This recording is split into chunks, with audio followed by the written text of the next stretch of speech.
ابھی یقین کے بارے میں پوچھوں تو لفظ یقین جملہ سے آپ جانتے ہیں،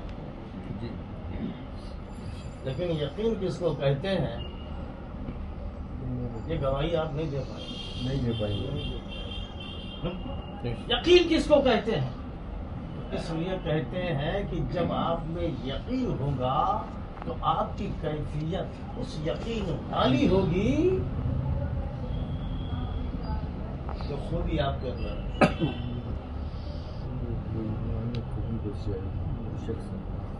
لیکن یقین ہونا آسان نہیں ہے۔ مسلمان کہہ لینا بہت آسان ہے، یقین ہونا آسان نہیں ہے۔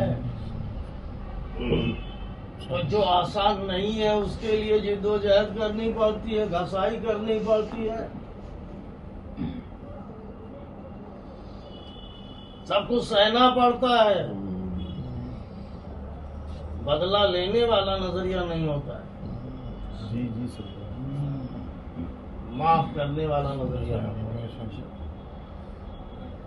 جو بدلہ لینے والا نظریہ رکھتا ہے اس میں اس سچائی کا یقین، وہ خوبی نہیں پیدا ہوتی۔ لیجیے جان سے آپ کہتے ہو قرآن پر یقین، کس بنیاد پہ کہہ رہے ہیں؟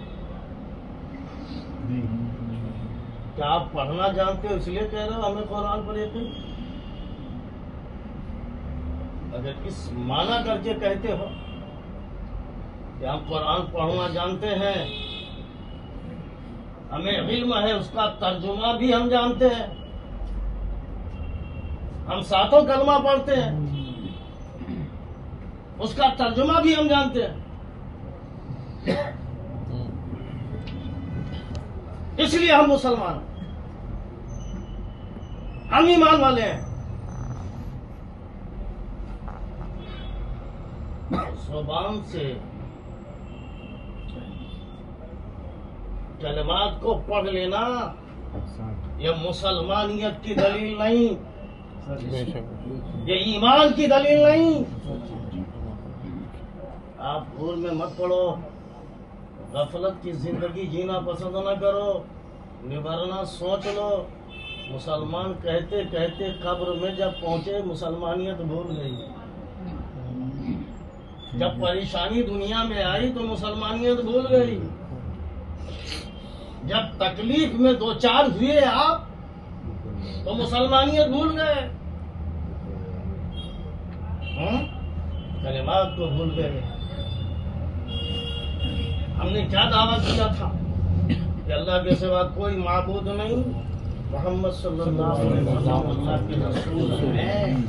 کلمات کی گواہی آپ نے دی، لیکن یہ گواہی کس کی ہوئی؟ اس کی پہچان نہیں ہوئی، یہ تمہاری گواہی نہیں ہے، ان گواہوں کی جو نقل کر رہے ہو۔